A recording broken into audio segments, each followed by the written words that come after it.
How's it going, everybody? I have decided that I'm going to start a Warframe series. It's not going to be a huge one, nothing in depth. I'm not going to be showing off too terribly much, but the general idea of this series is I'm going to try to alleviate some of the frustration that would come to newer players that come into Warframe, because Warframe is in its prime right now. If there were ever a time to come in, it would be now. But I know that there are a few concepts here and there that are generally really confusing, and one of those concepts is modding itself. Modding is something that we all have to learn in Warframe, and we all need to be able to do it. Whether or not we do it to a superhuman degree or not is irrelevant, but we have to learn at least something. And honestly, the game's modding tutorial, as we might know, is, for one, not very easy to find. And on top of that, it's just, it's not very clear. Unlock your power. It says basically the same things that I'm saying. It's saying mod stuff. Use mods, and it kind of explains things well enough here, but I'm gonna go over it anyways, because some people would just prefer. Ortis. No, I didn't delete anything, Ortis. Stop. Some people just prefer to have a teacher, and this is my greatest way of reaching the masses. So, what I'm going to do is I'm going to be uploading a multi-part series based around teaching modding. Now, I'm going to go ahead and put out this disclaimer, and I'm going to put this in every single one of these videos. I am not going to be showing any builds that are supposed to be the greatest, okay? The greatest part of Warframe is diversity. So I will never, ever tell anyone that one weapon or one build is better than another. Any builds that I show you are purely example and are my own personal taste. You are free to modify them, copy them, or completely ignore them as you so choose. They are for teaching purposes. So, as I'm saying, these builds are not going to be the go-to. They're not going to be the best. They're just going to be examples. So, with that out of the way, the first part here is I'm really just going to discuss the modding basics. So, I'm just going to explain how the mods work and little bits and pieces here and there that would otherwise be a little confusing. So, the first thing I want to discuss about modding is, obviously how they work. So, you're going to go over to your Warframe and you're going to set up, obviously, a blank slated Warframe like this one. Ortis, be quiet, please. Thank you. You see, modding is an essential thing, and the biggest, most important thing you need to remember whenever you're modding is that every number runs off of percentages. So, in short, and the simplest way I can word this is, if it's a larger number, it will be more powerfully affected by a percentage boost than a smaller number. And that's 40%. So what I'm going to do is I'm going to go ahead and take this and I'm going to upgrade it. So, to explain how upgrades work, if you didn't see what I did, what you can do, the easiest way to do this is you put the mod where you want to place it, and you can press if you look at the bottom right, you'll see that it has different actions for you, and what you want to do is you're going to hit the mods button, and that's going to take you straight over here. And this shows you all mods that you have equipped directly to your Warframe, or your weapon, whichever one you're modding at the moment. So in order to upgrade a mod, all you have to do is you select it, and you go up here and you press Fusion. And then your Endo, top right, and your credits, top left, are going to be used in order to upgrade this mod. Now, the more you tab over, the more expensive the upgrade will appear. And you'll see, this is as far as I'm going to upgrade it, but these mods, they can get massive, but the bigger you make it, the more expensive it is, both resource-wise and capacity-wise. I will discuss capacity later. Capacity is the number on the top right of your mod. But I'm going to upgrade this to 40% for example's sake. So, there's a quick little upgrading tutorial. Now, back to the subject at hand, we're going over the percent boost. We're going to just show how the percentages are going to affect numbers for clarity's sake. So Here's the 40% boost to armor. You'll see the number is at 65. 40%, 65, increases it to 91. So, I mean, that seems like a reasonable jump. Am I correct? But then we can go over to a mod like Vitality, which is the one I'm currently looking for. You know what, Vitality, I probably could have just... here's one. Alright, you'll see 40% health. So what we're going to do is we're going to take it and we're going to put it up here, and we're going to see the difference. 40% of 176 jumps it up more than 40% of 65. You'll see the number will increase in a larger degree depending on how big the number was originally. Now, the reason that's important is because you don't need to try and fill a gap that your Warframe or your weapon might have. You never want to try to make a weakness into a strong point, because that will take an unnecessary amount of space and mods. Generally it's not going to work. What it's more recommended to do is that you try to build off of your Warframe or weapon's strengths, so what it's already good at. So for the sake of Mirage, it's probably not the greatest idea to try and focus on your armor, because you'll get a lot further if you're just focusing on your health and your shields. So basically we're going to save time and space by only upgrading what's already at a substantial amount. Now the next thing I do want to cover is I'm going to go over the capacity for you. Now as you see, every mod on the top right will have a capacity. That capacity is how much it takes of your Warframe's capacity or your weapon's capacity, which is displayed on the top left of the screen. As you'll see, mine currently has 18. So every mod has a drain. If you equip it, it will take that much capacity. This is important to remember when you're trying to upgrade a weapon or a Warframe, because your capacity is what allows you to keep upgrading. Once you run out, you can't place anymore until you get more capacity later.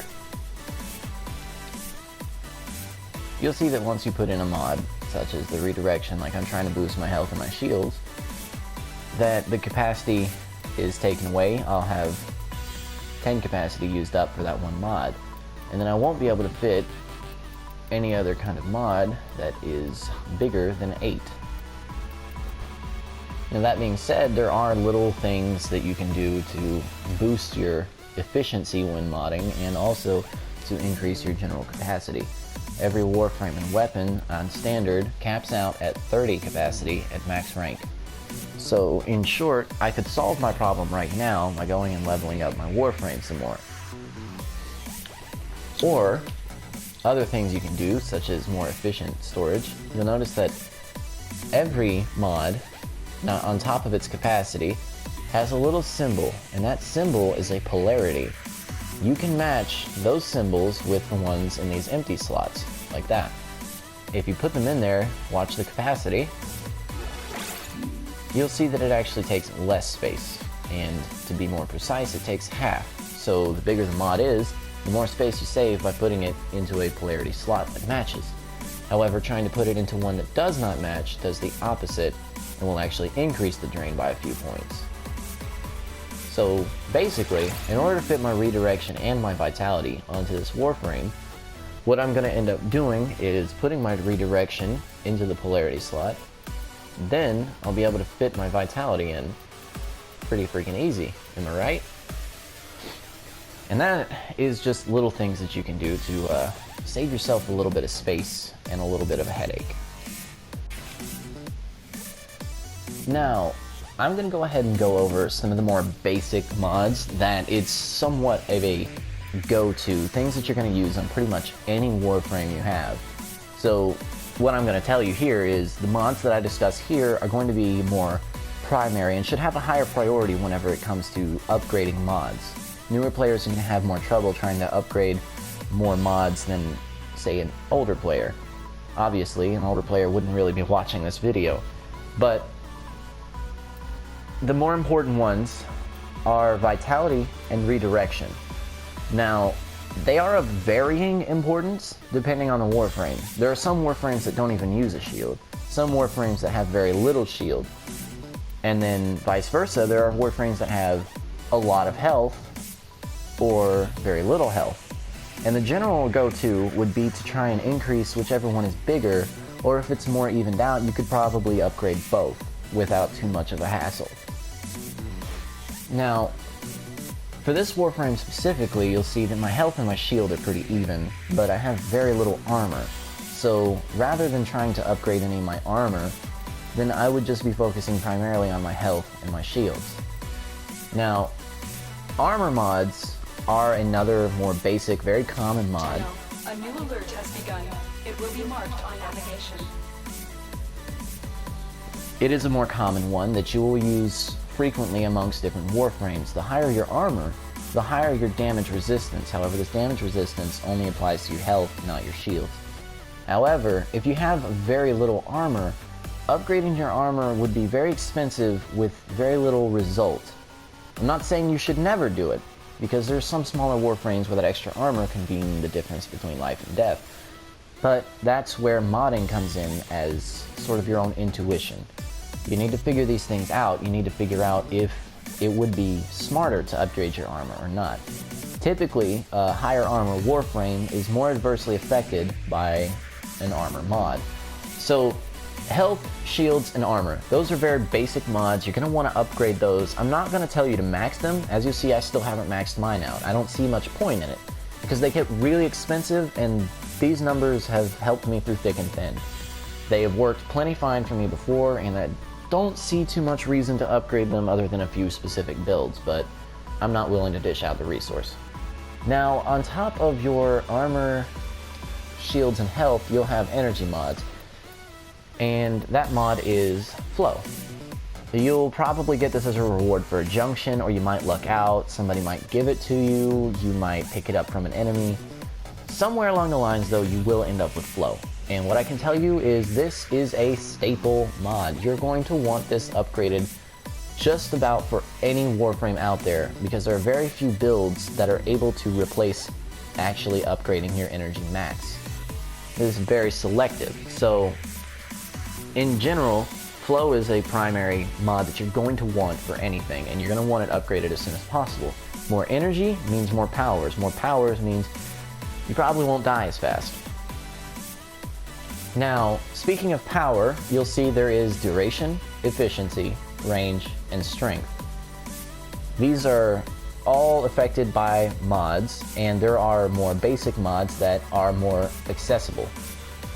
So, for instance, you've got a mod like Continuity. This will increase your ability's duration. Duration is obviously how long your ability is going to stay active. Duration is typically more affected by an ability that you cast, such as Volt's Shield. If you're using Volt's Shield ability or Excalibur's Radial Blind, those abilities are affected by duration. The higher your duration, the longer they last on your enemies. Other than that, you will have Intensify. This is your power strength. This is a mod that a lot of Warframes are going to use, but again, not all of them, because not all Warframes are focused on strength. In other words, if you have an ability like Volt's, his Overcharge or his Electric Pulse, these abilities are very heavily affected by strength, meaning the higher your ability strength, the more damage they're going to deal. Another example is Excalibur's Exalted Blade or Rhino's Charge. Another mod that you will probably use on just about any Warframe is your Streamline mod. This upgrades your ability efficiency. Higher efficiency means less energy cost per ability usage, or less energy cost over time for certain abilities. Just about every ability in the game is going to be affected by efficiency, and there are a handful of builds out there where you won't really need to focus on efficiency so much. But 9 times out of 10, you're probably going to want this mod in your arsenal. And once again, the ones I'm going over at the moment are very common, and you will be able to acquire them. If you can't figure out where to find them, ask someone in the community, try the region chat. People are typically very inviting. And if that doesn't work, try the wiki. It'll tell you pretty quickly where you need to go. Now, another mod that you're going to want is Stretch. It increases your ability's range. Now, not every ability, just like I've been saying, is going to be super affected by extra range. But certain abilities, like again, Excalibur's Exalted Blade, or Volt's Overcharge, Mag's Pull, these are all abilities that are affected by stretch. The more range you have, the more enemies you are able to affect with your ability at one time. Now, those are the more common ones. There are more in-depth things, and I will cover those in the future, but those are just for Warframes. Now, if we go on to talk about your weapon, these are going to be simpler. I'm only going over, at the moment, ones that you're going to want for every Warframe and every weapon. So I'm not going to get into specifics once more. For weapons, you're going to really want Serration. That is your primary one. And there is there's a different mod called Point Blank. That one applies to shotguns. So Serration, Point Blank, and I forget the one for pistols momentarily, Hornet Strike. So Serration, Point Blank, Hornet Strike. Remember those names. You're going to want those for all of your weapons. And the reason I say that is very, very simple. If you look here, I'm sorry for the little hiccup there, every weapon has every weapon has different base damage types. As you'll see here, you've got Puncture, Impact, Slash, Corrosive. Serration, Hornet Strike, and Point Blank, they upgrade damage. So that's all damage types, not anything specific. So it's sort of a go-to if you don't quite have a build in mind. It never hurts to jump up your base damage like this. That will only ever help you. Now that I've covered the more basic mods that you're going to want, I'm going to cover some more tips to help you upgrade your capacity and generally save space. Now, I've already discussed polarity slots. Those are the little symbols in the top right. Match them. It's pretty easy. Match them. If they fit, they take less. If they don't, they take more. Now, another mod that you're going to be able to want to invest in is try to get a hold of aura mods. These mods provide a buff to your entire squad. So if everybody in your team is running with the same mod, the same aura, then you'll see a substantial increase in their effectiveness because they do stack. But the unique trait of aura mods, you'll see, they have a 7 capacity, or generally have a 7 capacity. And if you match them with your aura slot, watch the capacity. Aura mods only increase capacity. So, for example, even if you don't have one that matches with your polarity up there, even say I was to put a steel charge where it doesn't belong, it will still go up, it just won't go up by as much. It'll go up less than normal, whereas if it matches, it will double the increase in space. So, whenever you're modding a Warframe, this aura mods, making sure that they match, or at least making sure you have one up there in general, is always beneficial.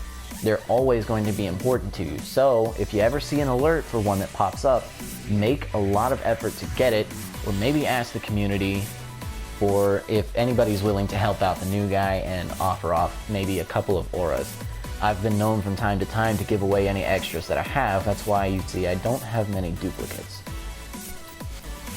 Now, for other weapons' sake, and I just realized I left off a important mod that increases the base damage. That is Pressure Point. I need to find it. Pressure Point for melee weapons is synonymous with Point Blank, Hornet Strike, and Serration for your other weapon types. It increases base damage. So again, Pressure Point is something you're going to want for any melee weapon. Okay, now I'm going to get all those red numbers off the screen for less confusion. Now, whenever it comes to a melee weapon, there is another alternative to increase capacity just like you would with a Warframe, and that is through something called a weapon stance. A weapon stance will actually change the moveset and how you will actually use your weapon whenever you're playing the game. But just like any other aura, these will only ever increase your capacity. Now once again, even if it doesn't match, it will still increase the capacity. However, it won't do it by as much. Now they don't offer as significant of a boost as an aura would, but they're helpful nonetheless, and you'll see They come with their own sets of combos. This is for PlayStation 4, so you would have a different button set if you were on Xbox or PC. I don't quite know what PC's melee button is, but I do know, well, it would be a lie. I haven't played an Xbox in a while, so I'm not quite sure what that button is either. I'm not going to debate it though. Typically, matching them is what you want to do, and you'll see different weapon sets, move sets, and these will have varying effect on your weapon and how you use it whenever you wield it. Wielding it means you have it equipped directly to your hand, not in your inventory like if you just tap your melee button. I mean, hold it, you pull it out, and have it directly in your hands, allowing you to channel or block. Okay, you'll see every weapon caps out at 30 capacity, every weapon and every Warframe. Now, on the subject of trying to increase your effectiveness and your space in general, there is another method that you can use to massively increase the amount of available capacity that you have. And that would be if you click the right stick, or you press your actions button, whatever that might be, you'll see this big menu pops up. Now, it's got an auto install button, but I highly recommend that you learn how to mod on your own. Auto install is very finicky, and it will use builds that aren't really that good for you. They'll just kind of randomly throw some mods up there. Now, what we're looking at is upgrade. As you can see, it says it doubles your mod capacity. This is done using an Orokin reactor for Warframes and a catalyst for weapons. So if you see an alert for catalyst pop up or for a reactor, you really need to make an effort to go and get this. Even if you feel like you're not going to use it at the moment, make the effort to get it. You can never have too many of them because you never know when something's going to catch your eye and you're going to really take a liking to it. I've done this too many times. I've installed at least 20 reactors and catalysts. It's just ridiculous. Now, on top of that, the other action you can do, now this one requires Forma to be done. You can actually polarize a slot, which means you can add a polarity. In other words, you would take it and you could select whatever symbol you wanted to put. So if you have a mod that's taking up a lot of space and you feel like you really need to lower its capacity so that you can fit other mods into your build, this is sort of your go-to. You're just going to select whichever one you want and press the apply button. Now, a disclaimer here is it can only be done to weapons and gear that are already at rank 30, and the payment of sorts on top of having to use Forma is that your weapon will be reset to its lowest rank. You're going to have to max it out again, and from there you should be able to continue your build. Now, just to give you an idea of what a reactor, catalyst, and Forma look like, reactors and catalysts oftentimes they look like this. It's also known as a potato by some of the community, or a large portion of it at least. You'll see this is what they look like, and they require different amounts of resources. They all require one of each, but they have one trade-off: gallium and neurodes. Neurodes for a reactor on the Warframe, and gallium for a reactor, or for a catalyst on a weapon.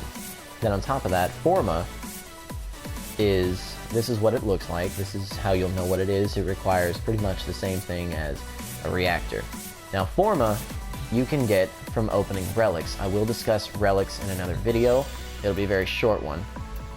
Forma is it's a very common reward to be found in these. You'll see Forma blueprints are in just about all of them. So really all you gotta do is go crack open some relics. Eventually you'll come away with some Forma. Now, as far as reactors and catalysts are concerned, those are oftentimes gotten from a Gift of the Lotus or an alert. So really keep your eyes out for what the rewards are for the alerts that pop up as you play the game. Now, if you are feeling like spending a little bit of cash, you can actually go to the equipment section and go to components. Now, if you go there, you'll see that you can buy Forma, Exilus adapter, which I will go over in a moment, catalysts, and reactors. They all cost 20 platinum apiece. Now, the final subject that I'm going to go over before I end the basic tutorial is there is another slot on your Warframe that is locked. That is called an Exilus slot. And the easiest way to unlock that, you take one that... Well, before I go ahead and tell you how to unlock it, I'm going to tell you what it is. There are Exilus mods. They can still be placed on the bottom, down below, but they're more so utility mods that DE decided, well, maybe we should give you an extra slot, because they're utility, and oftentimes it's ridiculous to try and use a quality of life utility mod instead of something that's actually going to benefit your build. So they gave us an extra slot for it. Obviously, it's still going to take capacity to equip a mod up there. However, all Exilus mods, regardless of which one you use, can be placed on the bottom tiers. However, they are the only kind of mod that can be placed up on the Exilus slot. Now, again, Exilus and reactors, these are things that you really only want to focus on using if you know you're committed to the Warframe, or if you're committed to the Warframe. So basically, all you have to do is try to put it there. It'll ask you to pay the 20 platinum for it, or you can get it from, they're given commonly as a mission reward. I think you can get them from sorties. I don't want to misinform you, so I'm going to go check. But you can get them from the relay if you know where Barrow Ketir is. If you've done that far into the missions, you'll know where he is. And his clan missions oftentimes reward you with an Exilus adapter. Again, you can also pay 20 platinum, and as far as... Yes, you do in fact get it as a sortie reward as well. So they are accessible without having to purchase them. Once they're unlocked, you'll be able to use that top slot freely. Now, I'm going to cut this here in an effort to try and keep this simple, so this has been a basic runover of modding. I really hope that I haven't confused you, and if you still have questions or this was a little overwhelming for you, please, if you feel like I'm doing a bad job, look for another tutorial. Someone out there is going to make more sense than me. But if you're willing to give me extra tries and you don't think this video is quite covering it, or if you've just generally grasped what I'm saying, look for my other videos that will be posted onto the channel. If they aren't available now, they will be very shortly. I'm going to try to upload these sort of consecutively so that there's a very small time frame where you won't find what you're looking for. There will be modding for Warframes and modding for weapons. Whether or not melee weapons are going to be a separate video or not, because they are sort of unique, I will determine at a later time. So if you're watching this and you think that I'm actually helpful, I would appreciate you checking out these other videos and maybe giving me some feedback on how to not ramble so much. So again, thank you for watching, and I hope to see you in the next video.